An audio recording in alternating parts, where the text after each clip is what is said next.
Hello and welcome to this presentation of the STM32H5 General Purpose I/O interface.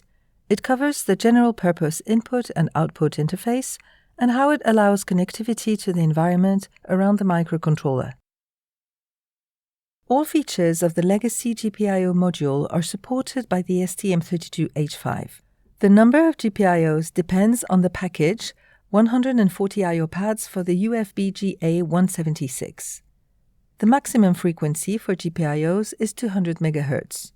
VDD-USB is the external independent power supply for USB transceivers. VDD-USB voltage level is independent from the VDD voltage and must preferably be connected to VDD when the USB is not used. This dedicated power supply is present only on packages having more than 100 pins.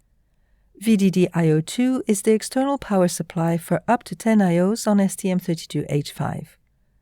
The VDD-IO2 voltage level is independent of the VDD voltage and must preferably be connected to VDD when it's not needed. Some IOs have the capability to increase their maximum speed at low voltage when configured in high-speed low voltage or HSLV mode. They are identified by the suffix _H in the datasheet.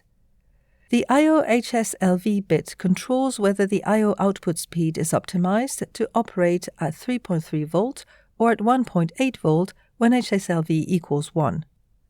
Caution: the I/O HSLV configuration bit must not be set if the I/O supply, VDD, or VDD-IO2 is above 2.7 volt.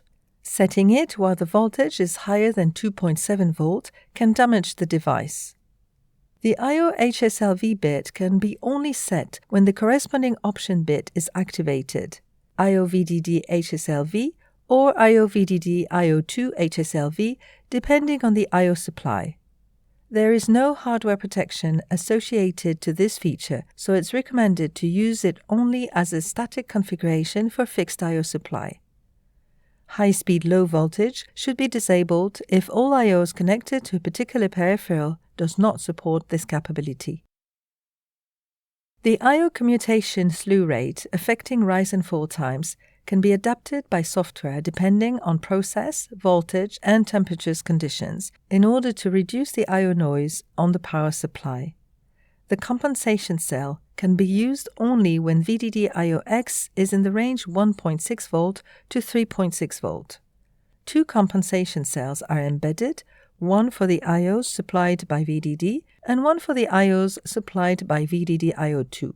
The I/O compensation cell generates an 8-bit value for the I/O buffer, 4 bits for NMOS, and 4 bits for PMOS that depends on process, voltage, temperature, or PVT operating conditions. These bits are used to control the current slew rate and output impedance in the I/O buffer. By default, the compensation cells are disabled and a fixed code is applied to all IOs. The following sequence should be implemented to enable the compensation cells. First step: the CSI oscillator is used by the compensation cells and must be enabled. Second step: enable the compensation cells in the SBS compensation cell control status register. Third step: when enabled, the compensation cell tracks the PVT and the 8-bit code is available in SBS CCVR once the ready bit is set. Fourth step: if the code selection bit is cleared, the I/O receives the code from SBS CCVAL-R resulting from the compensation cell.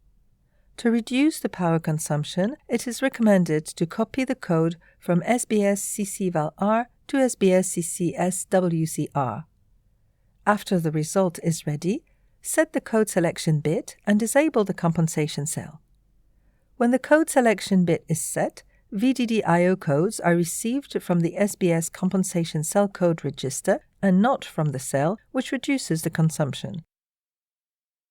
The following slides indicate how to select the O speed value in the GPIO port output speed register according to the following parameters: VDD-IO power supply range and high-speed low-voltage mode enabled or disabled. For each O speed value, the maximum frequency also depends on the capacitive load. Here, VDD being larger than 2.7 volt, HSLV is necessarily off.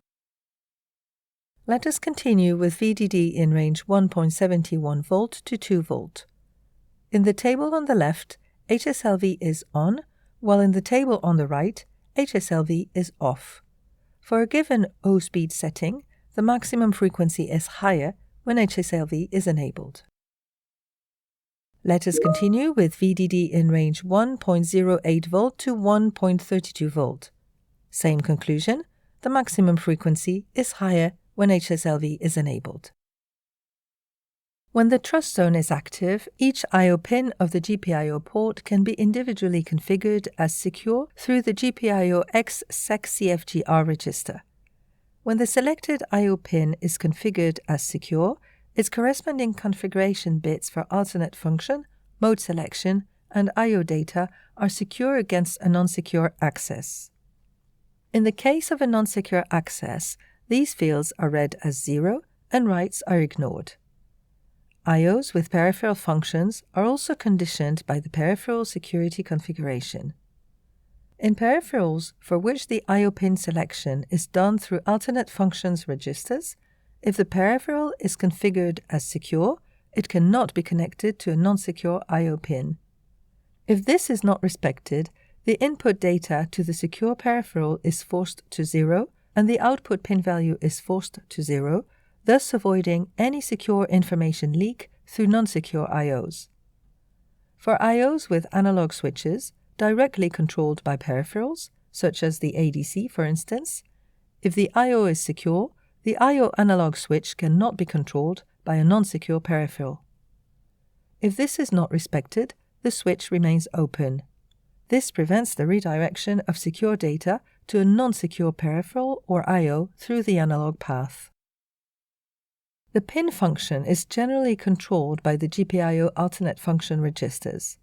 However, the so-called additional functions are directly selected and enabled through peripheral registers not involving the GPIO module.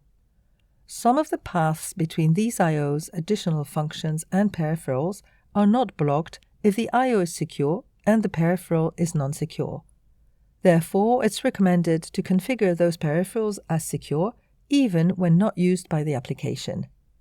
The list of these additional functions is indicated on the right. The GPIO module filters out accesses in its memory mapped registers according to the security level, but not the privileged level. GPIO output state can be retained in standby mode, allowing the microcontroller to keep sensitive control signals set for external devices, for example chip select or low power mode control signals connected to external devices. If the IO-RET-EN bit in the PWR IO-RET-R register is set, the IOS state is sampled during standby entry. The state of IOs is applied to the pin via pull-up and pull-down resistors. The pull-up and pull-down resistors remain applied after standby wake-up until the IO-RET-EN bit in the PWR IO-RET-R register is cleared by software.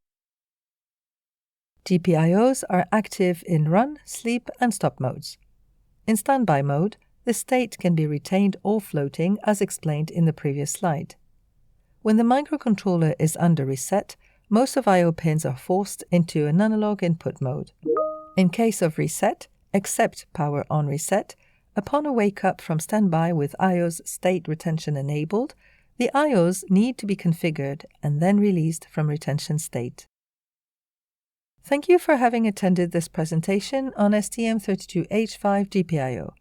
Refer also to the following presentations for more information if needed. Extended Interrupts and Event Controller, or EXTI, and Power Management, or PWR.